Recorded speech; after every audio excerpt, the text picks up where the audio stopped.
Hello everyone, here we are with Sheila Chandran at the Global Empowerment Summit 2021, and this is the second day from the 6 weeks where we will be here for you, we will support you, we will bring you knowledge, we will bring you network, we will bring you friends. Whatever you would like to take from this summit, it's all yours. We just finished our first workshop about modeling and NLP, and it went really well. I will post you some pictures and also a little bit about what Nishit was sharing with all the 14 participants. I'm really happy, Sheila, that you are here, and we will talk about Talentsearch. And before we do that, just say hi to the audience and introduce yourself a little bit. Hi, Andrea. Thank you for having me on the show. It's great. And thank you for allowing me to be part of the workshops and all the panel discussions they're having. You did a fantastic job putting this together. Hi, everyone. I'm Sheila Chandran. I am a trainer, corporate leadership trainer, and also coach, as well as a certified hypnotherapist. And I am here to do whatever it takes to share the knowledge that I can to help anyone out there who needs any type of help and guidance that we can offer during this conference and summit. I'm always starting with some personal insight from the speakers. So tell us about Sheila. Who is Sheila? What's your favorite food? How do you like to relax? What do you do for sport? Tell us a little bit about your personal life. Okay. Well, my personal life is a little bit hectic, but food, I enjoy all our Asian food. There's so much great food. Trying to cut down on the fried food, but I do love, the Italian food, the Chinese food, Japanese. Not so much as I'm not much of a sushi fan, but I do love sukiyaki, those kind of things. And I used to be very active in sports, not so much these days because I'm very active in an NGO called Optimist International. It's an NGO that supports women and girls. So I'm very excited to be in that one. So that's one of my major hobbies, actually. We're doing a program called Spot, which is educating young girls about puberty and sex ed in Malaysian schools. So that's really a great thing to be part of. Apart from that, I have a busy life working with my training programs, my coaching, and hypnotherapy wherever possible. That's amazing. You will tell us more about that, but let's just start about your Talentsearch talent.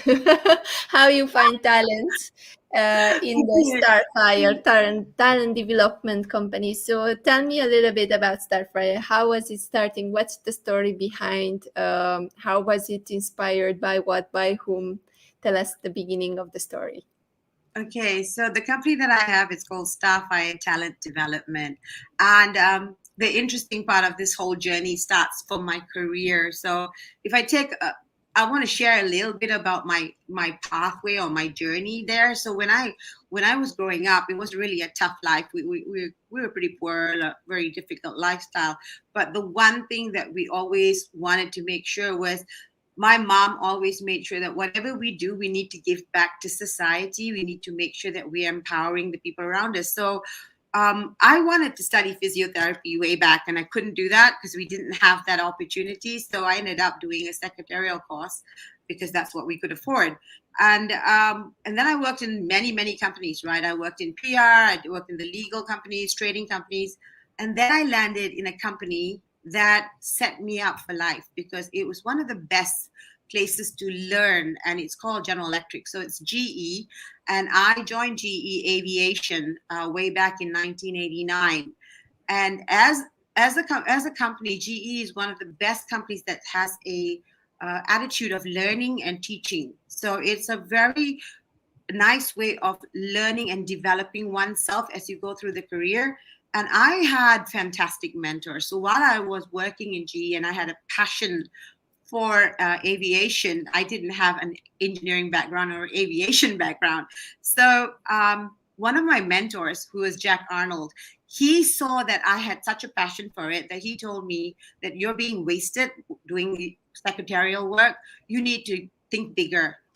So I went down and interviewed for the job when Malaysia Airlines and GE became a joint venture, and I got into the customer support role. And the one thing that I realized is that I needed to learn very quickly. So I made a deal with my boss then that every morning from 7 to 12, I would go downstairs in my jeans. I would climb up on the jet engines. I would go into the shop floor, and I had the engineers and mechanics teach me everything I needed to know about the jet engine. So I had people like I remember Theng Guan and Gurnam Singh. These two guys really helped me learn everything there was to learn about auxiliary power units, propellers, CFM jet engines, things like that. And within 6 months, I could spout all this information, right? So there was no turning back. I had so much of fear.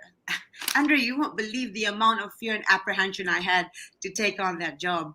But once I was confident, there was no looking back.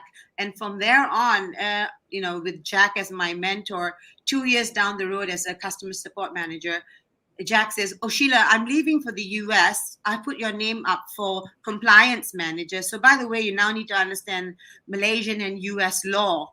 Whoa, that was crazy. But that was another learning experience, right? So I'm doing customer support, I'm learning law and doing compliance, and I did that for 10 years. And GE has this thing where every 5 years you need to upscale, because they believe that once you're in a 5-year set, you become too used to the job and you might get bored and then you want to leave. So I then became a Six Sigma black belt. And please don't get me wrong, it's not karate and all that. Six Sigma is about using data and statistics to improve processes. So that's what I did for 2 years. And after that, I moved into the global role for Southeast Asia. And then I decided, okay, with all the training and learning and development I've done, I can now give back. So I left GE in 2009, and I started a company called Starfire with the help of someone Andrea Roshan Thiran. He was a very good sifu and mentor for me, and he helped me out when I came out to become a corporate leadership trainer. So Starfire started off with a lot of help from Roshan Thiran and Leadernomics, that they put me on the right track. And then from there on, I never turned back, and I've had fantastic coaches, because the one thing I believe is if you really want to develop your career, you need to have good coaches. And I've got coaches like Clinton Swain, Daniel Tolson. These guys really know their stuff. And with their help, I become better and better at what I do.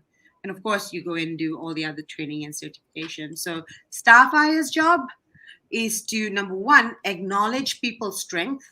Number two, activate their abilities. And number three, achieve results that they need. So if we do these things, acknowledge it, activate it, and achieve it, everyone out there will be able to reach their desired goal and do the best that they can in this world. That's my belief. That's a great story, and I just want to say hello to Jagadish Gita and also Kathleen Pereira. Hi guys, I know that you are from Malaysia, so nice to see you here around, and it's really nice to talk to Sheila about her experience. What maybe you don't know, that we have some common backgrounds, because I'm a lean subject matter expert. So basically, I was working for Lexmark, which is kind of like a printing company, and it was very similar, the system that they used for maintaining their company and doing the processes and the projects. So I was very close to Six Sigma, but I didn't do that. It was too much for me already. But really nice to hear the story. And I know Roshan is an amazing person. He was our guest and our speaker last year, and Leaderonomics is today, this year, also sending a lot of talents from Leaderomics who will speak at this conference also. And I loved how they work and how you manage. But today we are here with you, and we are talking about talent search, which is something very important today. And it's super important to do it right. And it's also going to become a word where leaders will become not just someone who is searching the talent, but also who is developing the talent. So if you could tell us a little bit about this, that would be really nice. Okay, so from a talent search perspective, obviously all the companies out there are looking to find the best of the best, right? As they develop their talent. And one of the things I found is at the get-go in any talent organization, when we start to look at skill sets, a lot of companies start out with assessments. They do a lot of these standard assessments to get people into the right jobs. Assessments are great, but again, assessments are not the only tool that you should be looking at when you're hiring fresh talent. The environment today is different. The youth today are different. They're looking at what can your organization do for us. It's not so much what I can do for you, but what can you do for us that's going to help us understand, get our point across. So the work environment has to be right. So if you're going to go out there and hire talent, then you're going to have to tap it with what can I offer you? What are we doing for the environment? What are we doing for communities out there? So if the company's profile comes up very clear, then when you go into a talent search perspective, you're going to hire people that are in line with what your belief systems are. So if the company has strong belief systems and the company puts out a very clear pathway as to what they want to achieve, then you're going to be able to attract people towards that type of job sets, right? So I know that a lot of times I look at a lot of clients and they say, oh, yeah, well, the assessments are this way. The reality is that when we search for talent, when we look at a resume, for example, you can have the best resume that has got all the A grades out there, but most people are looking for what is your social skill sets? Because a lot of people who come in and have very strong academics don't have the skill sets because they're too involved in studies and not in any other social activities. But what we're looking for is life experience. So a lot of the students will say, hey, you know what? My resume, I don't have any work experience. So how can I get into a job when everybody keeps asking me for experience, right? But the reality is that if you were doing things in your uni or your college where you were the head of a group, you were student union leader, you were leading organizations, you were doing a lot of different activities. You don't have to do many, but you were at least involved in some social activity. That gives us a clue that number one, you can lead people. Number two, you have interactive skills, and therefore you have good social skills. That is a requirement when you work in a group.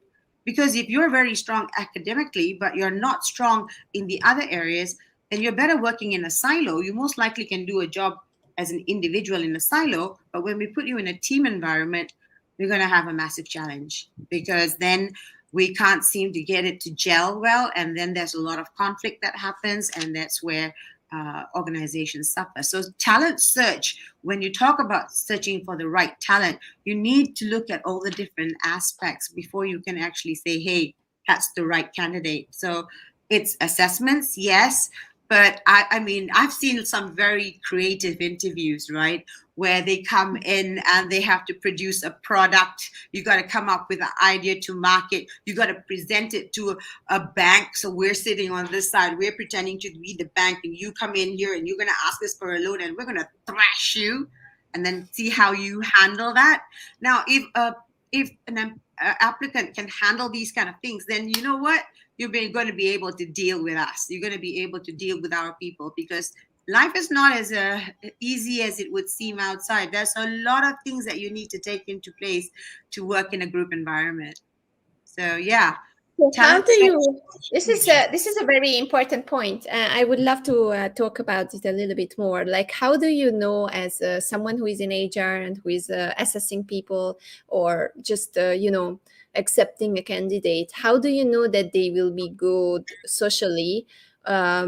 Besides like setting them into a group situation, because they are just coming into a room, you are there for three of you, you are just asking question in the usual environment, but how will you make them interact, and how will you recreate the societal connection during that interview so that they can be seen or be tested for those empathetic and EQ and societal skills?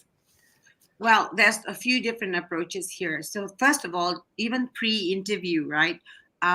Today, a lot of candidates are sending in their pre-interviews using videos, for example, and the videos are usually very creative. So they show them in their natural environment. They're doing something. They're talking to people. They're engaging, and then they're showing their skill set. So a lot of very interesting videos come across when it comes into interview applicants. It's no longer just a set of paper. I just send you my paper and that's it. There's a lot of creativity in the interview process itself. As I said, it's not just three people sitting across the table and just interviewing you, because then you don't really see your ability, right? Because they always say that your previous behavior predicts your future behavior. That's what a lot of HR would tell you that. So they're looking at what you've done in the past.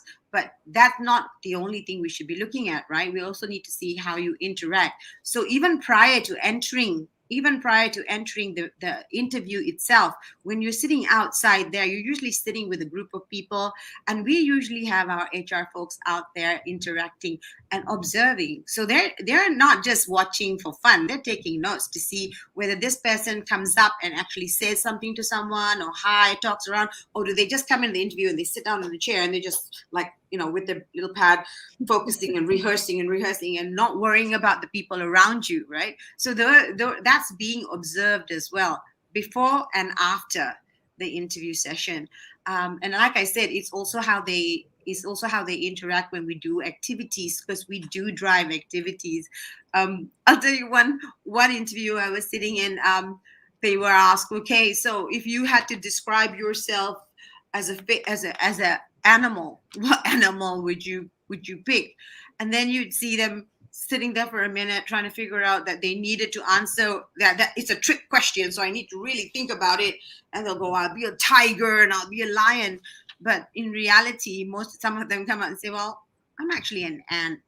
And then you go, oh, okay, so why? So that whole, you're observing the body language. So like when we have interviews, we have one person that, I love body language. So for me, I'm always watching your body language and see, are you telling me the truth? Because I can see from your hands, I can see from your eyes if your pupils are dilating, if you're telling us the truth or you're building a story. And so these are all the different things that we're looking for when we're actually interviewing. So it's not just I ask you a question, you answer it. I'm looking at your behavior outside the room.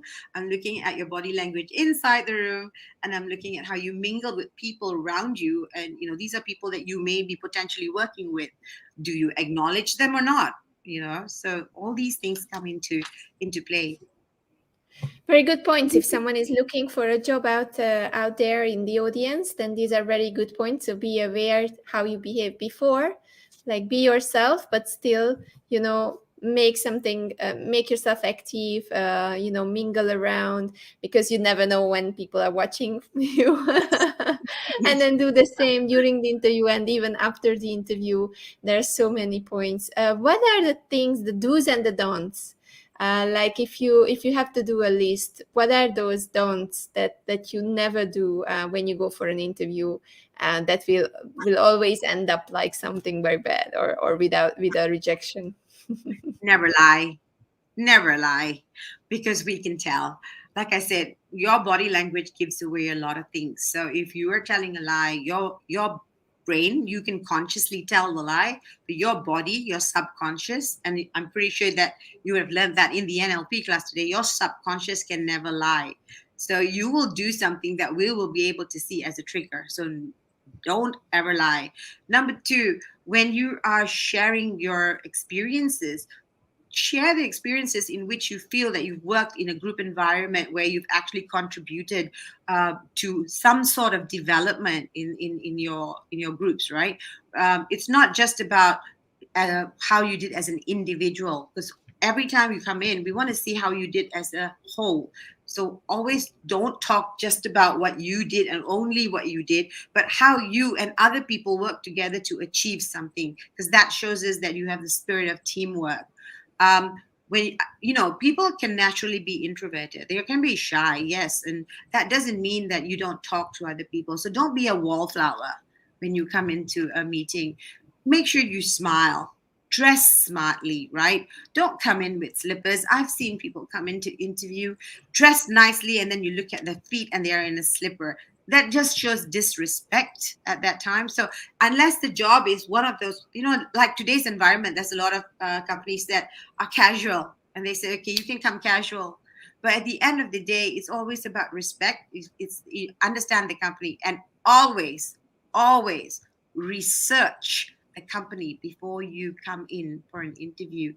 Don't come in there because it's one of many companies that you applied to, but you didn't research the company to know what they do, what their background is, and therefore you cannot actually help, promote yourself in any way, because you're not doing justice to yourself. And you're going to be very disappointed when you get that response back from the organization saying, you don't know about us, you've never heard about us, and yet you're here for an interview. That's just sad. Are there any modern tools? Because I got connected with some interesting HR organizations who are already using AI when they are assessing the participants or assessing the people who are going there. They're helping their people by giving them a program that they fill out, and then it gives them advice. It's like kind of like the new way of giving people options of what they could be, what would be the perfect job. What are the new trends in this industry that you already follow? Is there anything that we should know about? Well, I'm not in an active HR role right now, so the technology is constantly changing.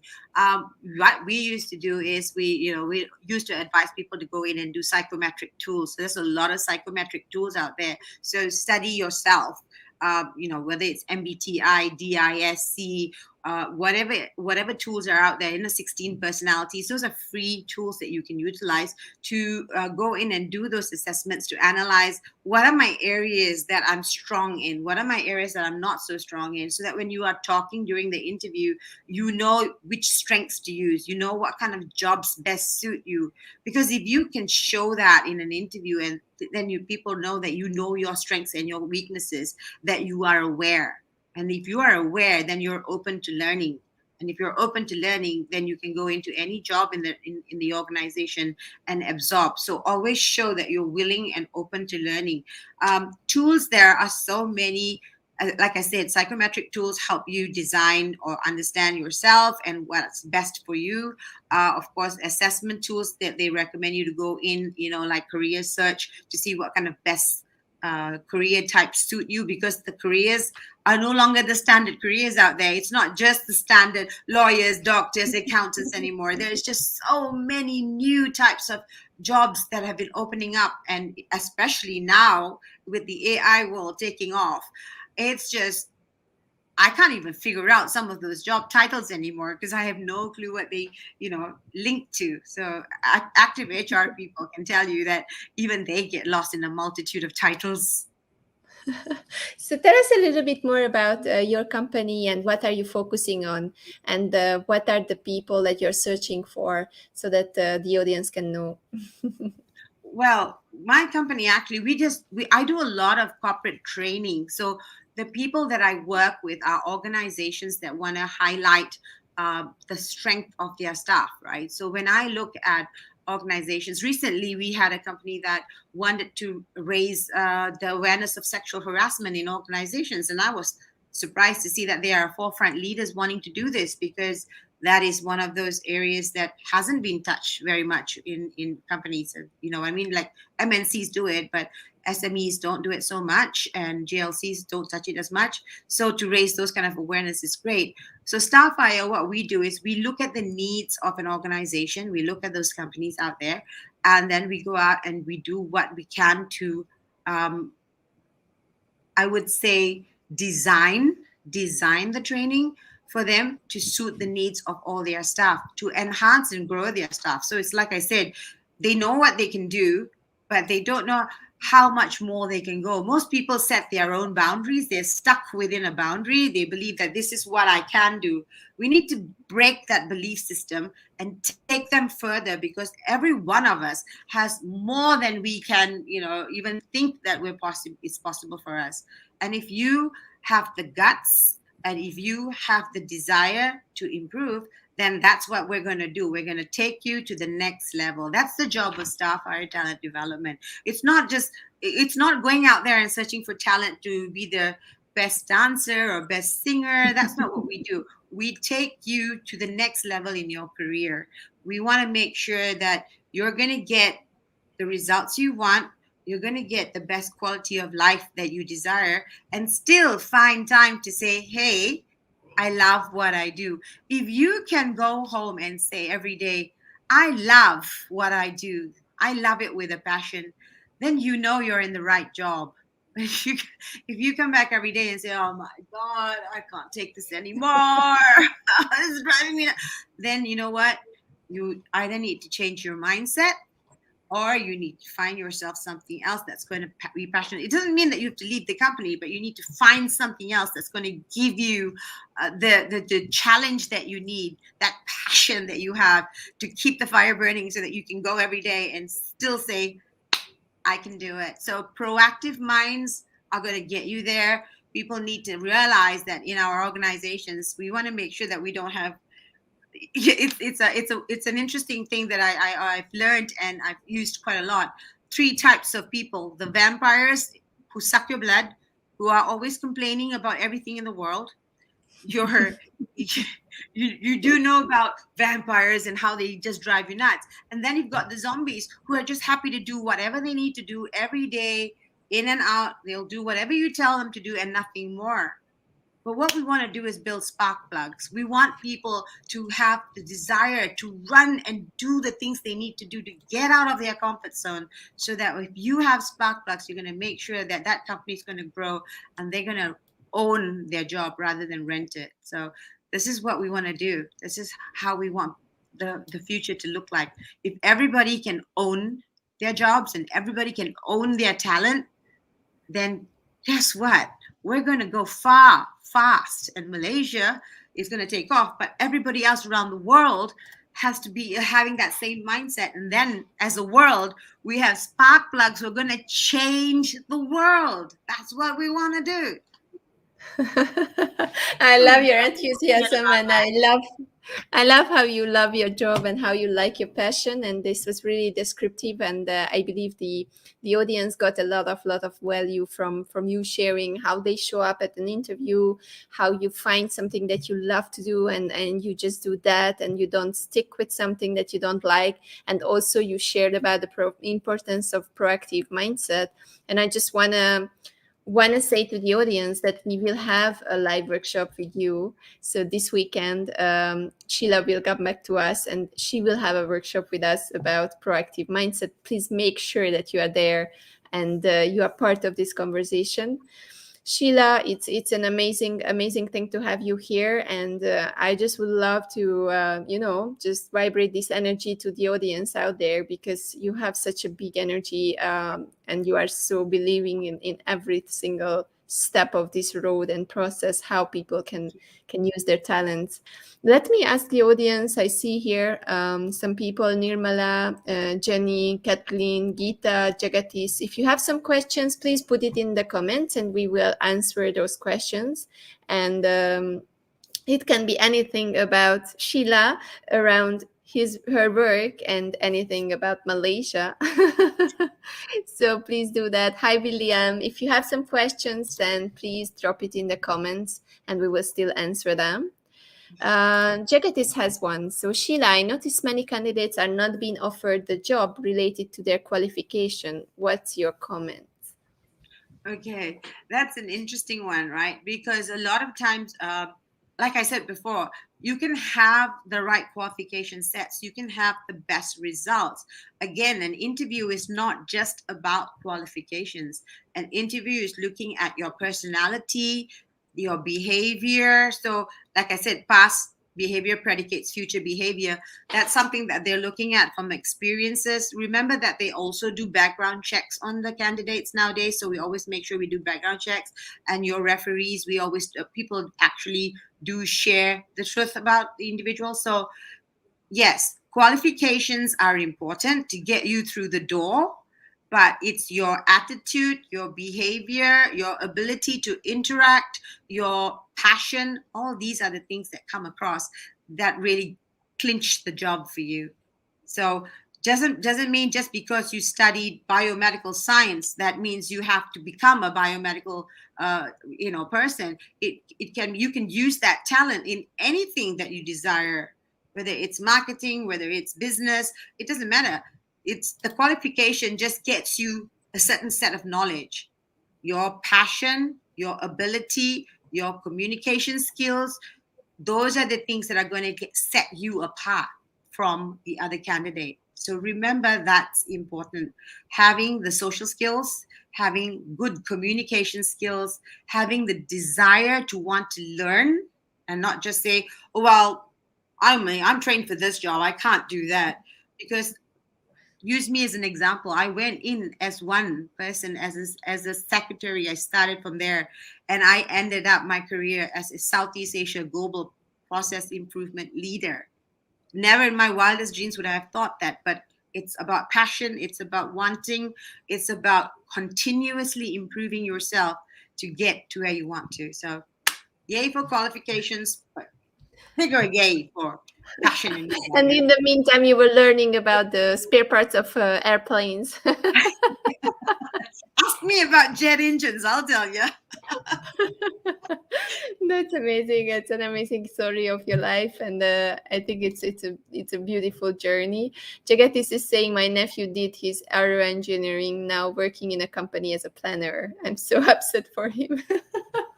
Don't. I will tell you a simple story. Don't ever be upset. I have a friend who started off as a planner.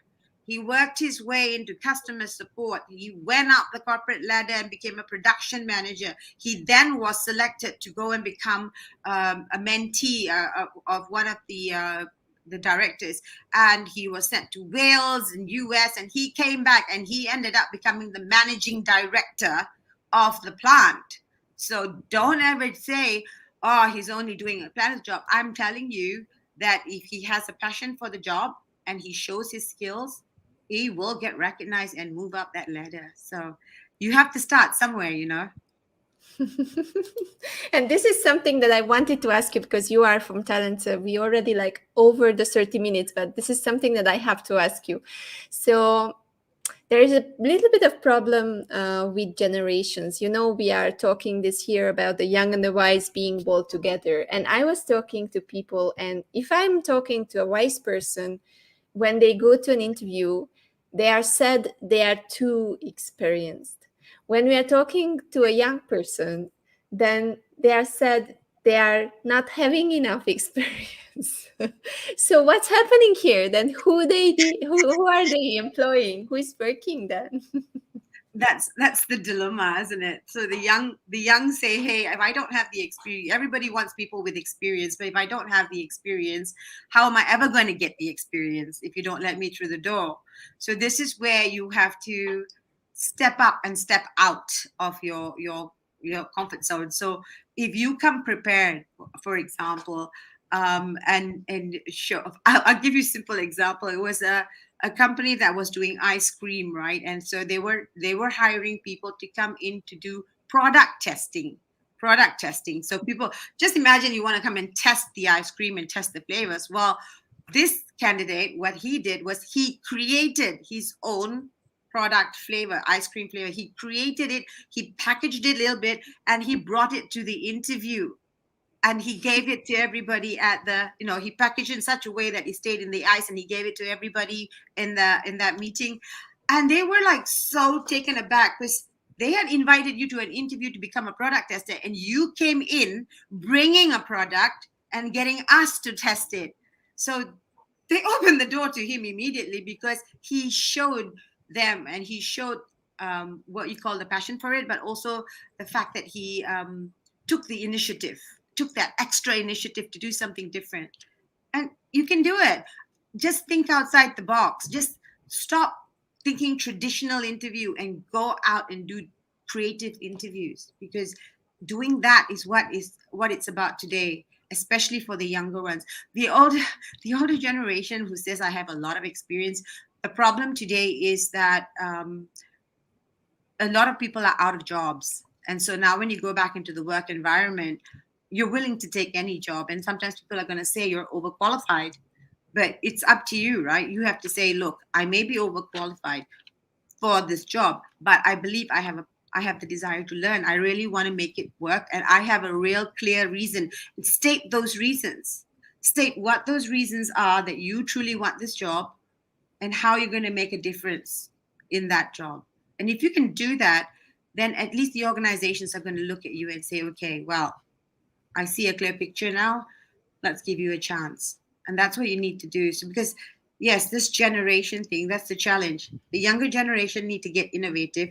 The older generation need to show up and say, hey, I know I have all this, but I'm willing to do this. I'm willing to do this because I really want to be able to contribute as well as take care of the family that I need to take care of. So you say it's not an excuse.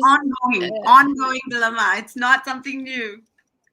So you say it's not an excuse for all the people who go for an interview. They are older, and then the people who are interviewing them, they are saying you are too experienced, meaning they are old. Well, no. See, the thing is, the problem with the mindset is this: if you have a lot of experience, right, and you're going into a job that you know is not at the level that you're expecting, it's a step down from what you're doing or what you did in the past. If you're expecting the same level of salary, the same level of titles, then that's not going to work for you, because in reality you got to go with what the market requires you right now. So you got to be real and understand before you go in, what is the expectation, what is the current market value for that job, and are you willing to take that? Are you willing to take that step down and do it? But if you're holding on strong to your values and saying, well, I'm experienced, I've got this, I don't want to deal with this, then you're going in the wrong mindset. So you already closed the door. You have closed the door and you're not willing to listen to everything else, then it's going to be a challenge. The whole interview process is what lopsided. So the generation, it's not they're old. It's not that they're old. They're locked in a set mindset. They need to break that and say, what do I need to do now to allow me to get this job so that I can sustain myself and my family? And if that is the mindset they go in with, then the approach, the discussion will be a lot better than going with a mindset that I have 20 years of experience. I know everything there is to know about this job. You're too young to tell me what to do. And therefore, there you go, roadblock. So and what if we come from the angle when you have someone who is like above 50 or around 60, they are struggling to find work because of their age, right? Because it's a little bit more about ageism nowadays. So what would you suggest or propose to those people who are like this? Should they also be out of the box, like in the movies, or do something very different? Or how could those people get their jobs? Andrea, innovate. Today, things can be done online. You can start businesses on. I'm 60. This year I turned 60, Andrea. I'm still doing what I love because I innovated. I changed. I moved with the time. I am one of those people who are computer challenged. Okay, you can ask my kids. They'll tell you. My daughter Kavita will say, "Mom, you gotta get with the program, Mom. You gotta understand the programs, because the reality is that if you don't change, you won't learn." I learned how to use Zoom, Teams. I learned how to change classroom activities to online activities because that's what the times demand. And if you're willing to be flexible and learn and change with the times, then you can innovate and move forward and do whatever you want to do. And today is the best time to learn. COVID has a lot to answer for, I agree. But at the same time, COVID has given people a whole new perspective on how to innovate and change their lives. And if you don't take the challenge, then you're stuck behind the curve. So you need to move forward. So you can be 60, you can be 70, 80, and still start an online business, still do coaching, mentoring, whatever it is that you are good at, because every one of us has life experiences. All of us have something to teach the other people. Utilize that knowledge and monetize it. If you can monetize it, you can sustain your life. So, yes, I will say, no matter what age you are, step out of your comfort zone, step into the new boundaries. Don't even create a boundary at all. It's boundaryless. And so the opportunities are just out there. You gotta reach out. Reach for the stars, Andrea. Reach for the stars. You know all about stars. You are a beautiful dancer.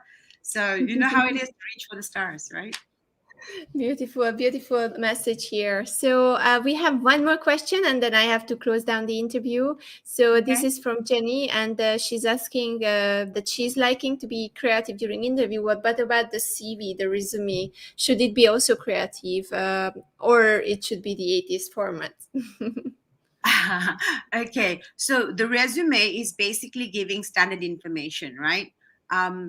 Creativity in the resume, there's a certain level of creativity that you can have, but there are still certain information that you still require to have in your resume. So sadly, you still have to have the basics, but you can get creative in the design concept. You can get creative by using, like I said, even video interviews or video resumes. So get creative with it, but keep the basic information that's needed. Sadly, in Malaysia, we still have certain requirements, but around the world, it's different formats. So understand what basic information is required in your country.